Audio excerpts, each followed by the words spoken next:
Dans les ruelles animées de Jérusalem, la lumière du soleil illuminait chaque coin, mais pour un homme né aveugle, tout n'était que ténèbres.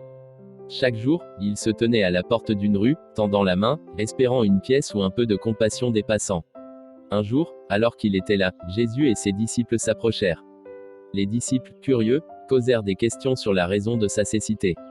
Jésus leur répondit avec douceur, « Ce n'est pas à cause de ses péchés ni de ceux de ses parents, mais pour que les œuvres de Dieu se manifestent en lui. » Avec une compassion infinie, Jésus s'agenouilla, cracha sur le sol et forma de la boue avec ses mains.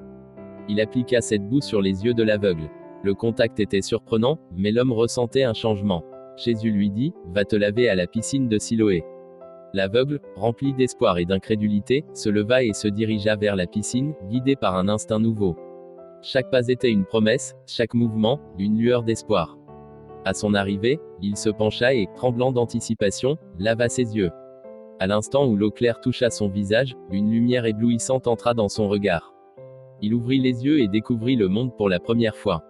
Les couleurs vives, les formes nettes, les visages humains, tout cela s'étalait devant lui comme un tableau vivant. Rempli de joie, il retourna vers la foule, émerveillé par ce qu'il voyait. Les gens le reconnurent, stupéfaits par sa transformation. L'homme racontait son histoire, la guérison qu'il avait vécue grâce à Jésus, un acte qui témoignait non seulement de la puissance divine, mais aussi de la compassion de celui qui apportait la lumière dans les vies obscures. Ainsi, dans les rues de Jérusalem, un homme autrefois aveugle marchait maintenant dans la lumière, son cœur débordant de gratitude et de foi.